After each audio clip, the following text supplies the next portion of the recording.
Well, the Denver Broncos season may have come to a close, but that don't mean that the Denver Nuggets and, of course, the Colorado Avalanche, and their seasons have been going on strong. Of course, a little bit of a stint right now for the Avs, but it's good here in Denver. And so to join us, you hear him all the time on your radios if you're in the Denver area on Denver Sports 104.3. Josh Dover comes by. We're going to talk all about it, Denver sports, here on the show.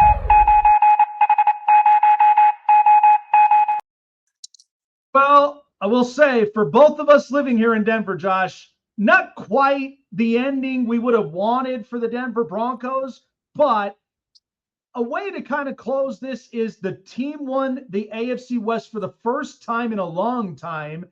But then, you look at Bo Nix, you look at the rest of this roster. I mean, the team, I think, really did outstanding things. So when you kind of recap and think back into what this season was, what kind of stood out to you as far as what they've done very well in and what they need to now address come this offseason? Because there's a lot to think about. Oh, no sound? Uh-oh. I'm not hearing you, man. Sorry about that. I heard your spots, but I can't hear you right now.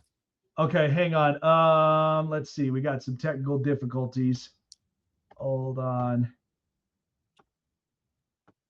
Uh-oh. Try without these.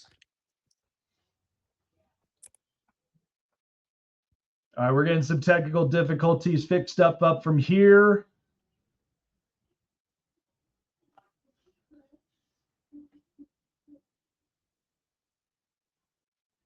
All right, can you hear me now? Oh, I can't hear him on the sound. Oh, wait, hold up. He's muted. Hold on. Let me see. See if I can get it. Oh. All right, we're getting some technical difficulties, but once we get him back up, yeah, there was a lot to really kind of think about with the Denver Broncos season because Bo Nix, I mean, he's got his first playoff win, took a team and got them to 14-3. And to me, I think Denver, there was also some things that kind of went a little bit south. Drake Greenlaw, I mean, he's been dealing with injuries. There's been talks about could he possibly be somebody that maybe a let go for Denver? But I mean, the offensive line, they're going to pay up on that. They've been very good as far as the pass, the run, and just where they've been all season long. So to me, I think the Denver Broncos, all right, let's see. So hold that thought until we end up getting Josh Dover back up and on here. Making sure all of our stuff is working up well. Let's see. Yeah, we apologize for the delay there, guys, as we're getting Josh Dover back up and on here onto the show. But I think the team, I mean, they led the league in sacks. They also were one of the best pass defensive teams. And even though like the scoring, they were top 5 in scoring. So they knew how to limit a lot of their opponents. But there was times where you had some games like the Giants, even the Commanders, where it felt like it could have gotten worse. But we also know this too. Denver, they're happy because number one is they're no longer in the Russell Wilson business. So they now are done with that, and they've got $28 million to spend. So it's little, but there's a little bit of a return on investment at the end of it. All right. So let's see if we can work this one here. All right. Can you hear me now, Josh? I got you now, actually. Beautiful. All right. Well, so here's what I was saying. It was not the ending that Denver fans, living here that they wanted, but it doesn't take away from the outstanding season that they had all season long. I mean, Bo Nix gets his first playoff win. This defense is phenomenal, leading the league in sacks, top 5 in scoring. What do you kind of take out of recapping the season that they've done so well and then focusing now on what they need to do in the offseason? Because now You promoted Davis Webb as an offensive coordinator because to me, these screenplays, I kept saying they need to stretch the field. You can't be just going less than 20 each time. If you want to be aggressive, you got to stretch it. So what do you think is the offseason plan for Denver? Yeah, no, look, it's easier to be optimistic and positive, further and further we get away from the Super Bowl, of course. So, yeah, you can look back at 14 wins, at, a couple of breakout players. You saw RJ was able to prove to be a threat in the passing game. Obviously, as you mentioned, that defense is just outstanding and it's not going anywhere. So, they're only going to add to that side of the football. So yeah, there's some positives to take away. Bo Nix was a second-year quarterback. He's won 24 games in the regular season, won his first playoff game. So not only have they in 2 years experienced the postseason, they experienced a loss, how you recover and bounce back from that. They experienced a win, and then the emotional kick in the nuts, if you will, of the Bo Nix breaking of his ankle. So yeah, they accomplished a ton, and it still doesn't feel like that's been good enough. So they're going to have a bunch of money to spend in this offseason. We've been doing it on the radio show, building Bo's board and all these different pieces and players that George Payton can go out there and grab with a little bit of extra money. VJ got last year's first round draft pick, last year's kind of free agency class, right? With Huff and Greenlaw coming around. So maybe this year it's Sean's turn with a little bit of extra money, a little bit more draft capital, and some more proof that Bo Nix is the dude that you build around. And you know what? Denver fans got to feel very happy of the fact that they got the return in investment because they're no longer in the Russell Wilson business. Now they could start getting a little bit more in their back pockets. So I know a lot of it was there were some playmakers. Now you got Pat Bryant going into his second year. You bring in Evan Ingram. Is there any talks as far as offensive weaponry? I know wide receiver's been a conversation, and you got Cortland Sutton. Now there's been some buzzes.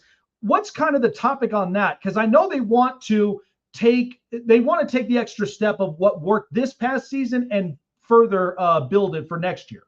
See, it's interesting because we talked about, I just mentioned it, the money that they have, but they also have that young wide receiver room. I know Cortland Sutton's, the old guy in NFL terms, but I think he still has a couple of 1,000-yard seasons in him. He had a quiet 1,000-yard season this year because you got to have a ton of safety help, bracket coverage on his side of the field because there wasn't really a major threat in the middle of the field because they don't have a freaking tight end that can take attention in the middle of the field. So if you look at going and spending some of your free agency money on a wide receiver, what's that do to Pat Bryant? What's that do to Troy Franklin? By the way, Troy Franklin looked like he was on his way to 1,000-yard season first 8-9 weeks of it and then kind of dropped off. So if you go get one of these free agent wide receivers, Alec Pierce is probably a little bit out of the price range. I know Romeo Doubs is a guy we've talked about. He's going to cost you a little less, but how much better is Romeo Doubs right now than what Troy Franklin or Pat Bryant could be by the end of the year if there's no one blocking their development and their progress. So I think where you spend some of that money is a tight end and a running back. Again, I'm a little hesitant on running back because I know who the coach is, and that dude he writes run it on the top of his play sheet and still doesn't do it. So how much money do you want to give him in that room? But a tight end, if they're not willing to eat the contract, you could save some money on a post June 1 release of Evan Ingram, but it's still going to hurt you a little bit in the pocketbook and on the dead cap. But if they're willing to eat some of that and then go spend some of the money on a tight end, David Njoku says he's not going back to Cleveland. I really love Dallas Goedert. Dallas Goedert scored 11 touchdowns this year, Jake, and 8 of them came inside the 5-yard line. And they're doing it with pitches and shovels and things like that, like Joker stuff that Sean promised us with Evan Ingram and we never got. So if I got to pick, I'd spend some money on tight end and I'd take a little bit of that leftover dough and put it in the running back room. Yeah, Dallas Goedert, Kyle Pitts is also another name that's being thrown up out there. So should be interesting. A final thought before we move forward and talk about the Nuggets. So picture this. The AFC West now all has offensive coaches with Clint Kubiak now in Vegas. The Broncos, they move on from Joe Lombardi. And here's the thing. As much as I respect his game, there was just some of it that I'm like, these screenplays would drive me crazy if I'm a Denver fan, because it's like, you got to stretch the field one way or another. And then the Chargers just got their new OC with Mike McDaniel. The Chiefs are bringing back Eric Bieniemy, a familiar offense. preview me what we should be looking at when it comes to Davis Webb. There's been lots of great talks. He's been very comfortable and confident with Bo Nix in that room, talking and discussing plays. Are we going to expect a little bit more of the playbook to open on top of what Sean Payton kind of brings into the table?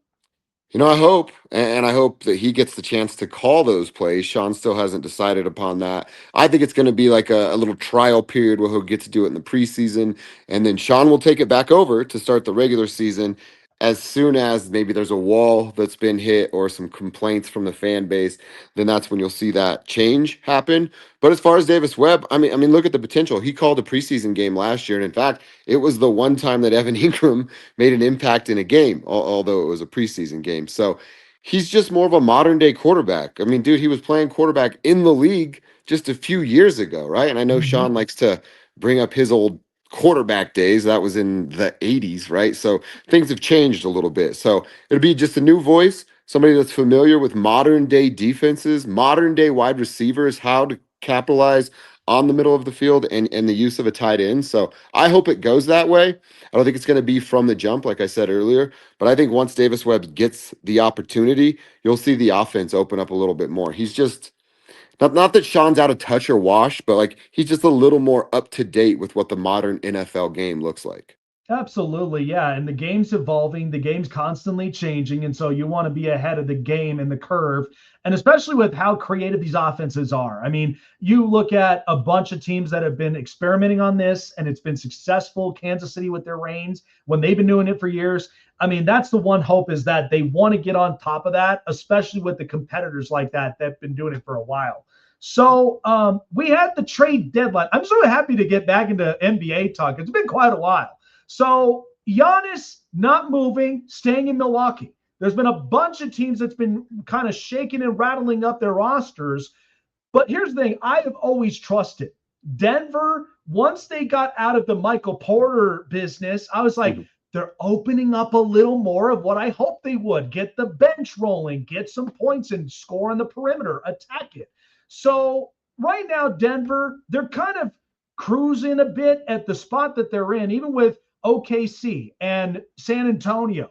So I know the West is going to look competitive with the best teams there, but then there's also some surprises. What did you kind of take out of the trade deadline? Did you feel like there were teams that wanted to upgrade and look a lot different than what they did before? Or is there kind of some teams that we kind of hope we should have had these players moved, but of course, contract talks and the expenses? What did you make of it? I mean, the trade deadline in the NBA is usually a big buzz, right? There's some star power moving. I'm not sure Anthony Davis is the star power that maybe he thinks or the league thinks he is, but obviously him going to Washington, they stink. They're in some trouble over there anyway. But as far as the Nuggets go, I mean, you look at they moved Tyson Hunter Tyson is what I like to call him because I can never remember his real name. That's a move to save some money. It's a move that allows them to be players in future trade markets because what they did there is they got themselves under this repeater tax line. That repeater tax line, one, costs money. The Cronkies aren't going to pay that tab. That's just not who they are. And two, it really limits what you can do in the buyout market, which we're going to see. There already been, conversations about a guy like Lonzo Ball in the buyout market for the Denver Nuggets. I really hope they keep an eye on a dude like Mike Conley in the buyout market, and we'll see what happens right there.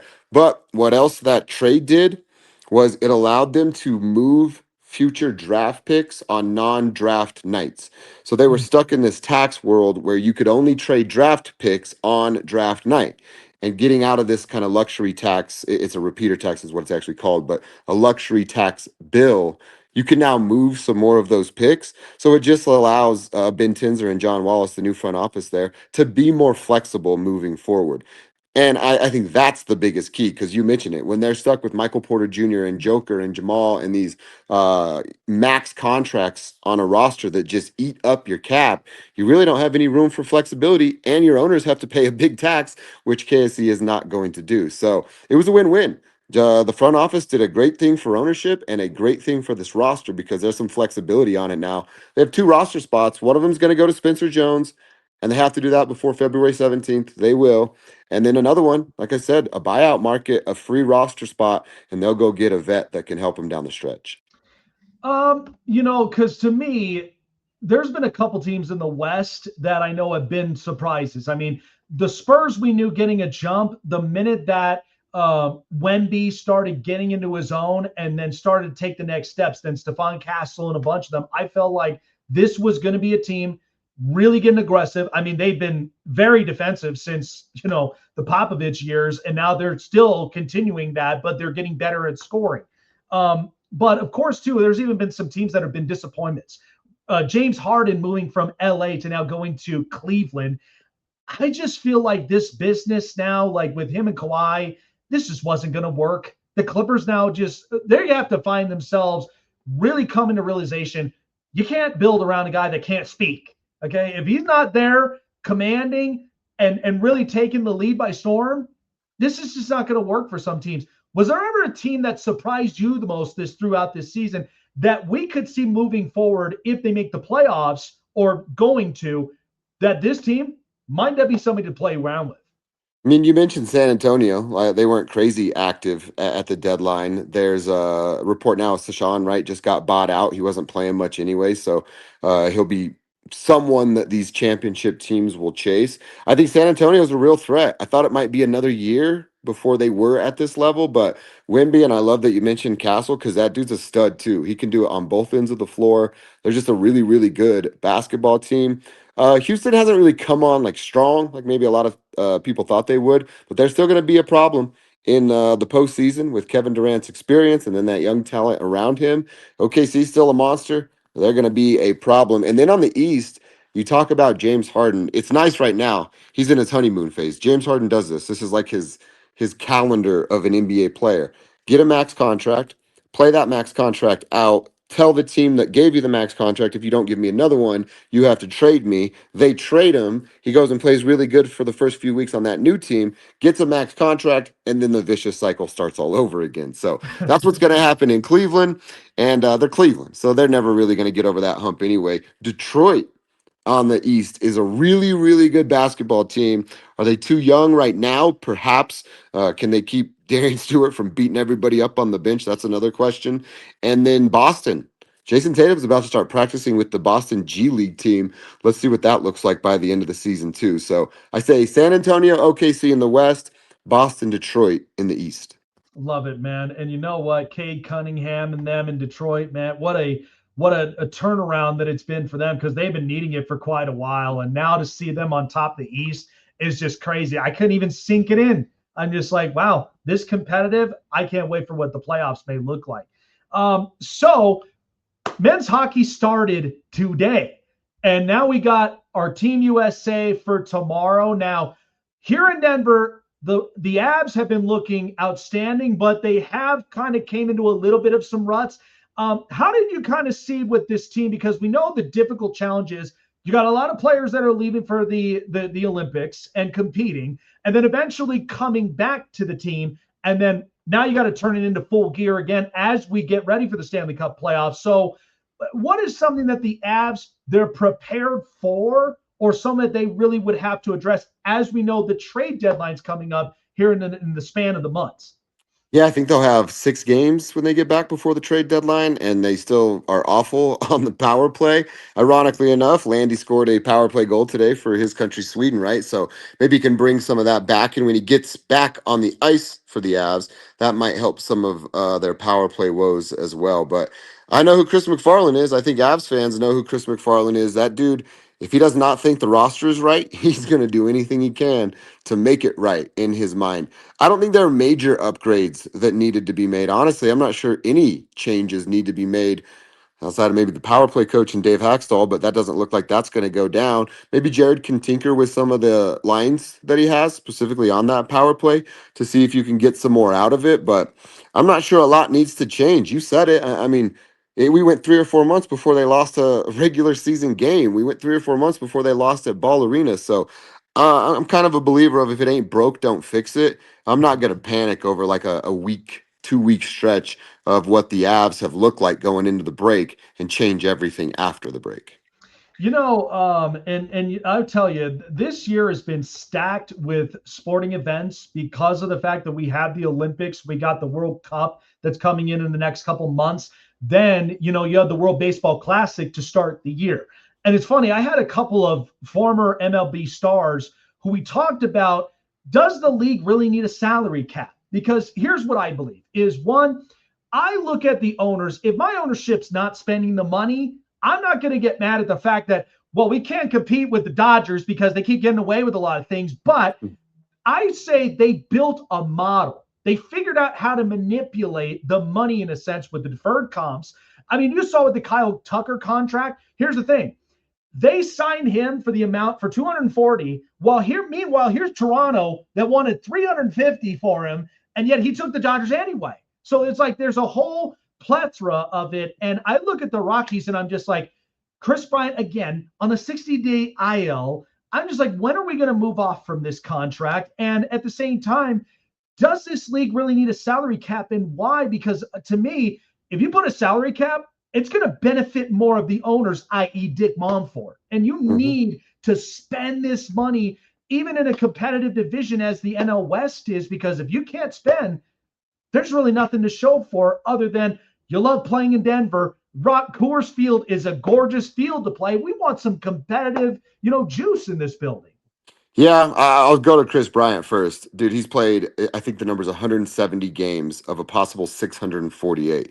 It's pathetic. The signing of him was about perception anyway, and they lost that battle that they were trying to win. Walker's taken over. Walker could cut him right now and eat the rest of the money and be the biggest thing a Monfort's done in the city in 10 years. So I don't know why it hasn't happened. I don't know why they won't do that. He's never going to come back. And if he does come back, he's not going to be in the lineup long enough to contribute. And I'm not sure even has anything left in the tank to contribute. So they need to cut their losses. It would do a lot for their perception with the fan base, but we'll see if they actually do it. And then in baseball, I mean, as far as the salary cap goes, I feel a little strange to be like, yeah, punish the rich guys that do it the right way. Doesn't that seem weird? Because we can hate the Dodgers as much as we want, but that's what they do. They're rich and they do it the right way, and they're competitive every year because they care about being competitive. While other owners, and yeah, it happens here in Colorado, are dependent upon revenue sharing from those clubs. That's how they make their payroll. So I don't think the guys that are at the top doing it right should have to hold the hands of the guys at the bottom that can't figure it out. So do they need to do something? Yeah. But punish the rich dudes that want to win, I don't think that's the right thing.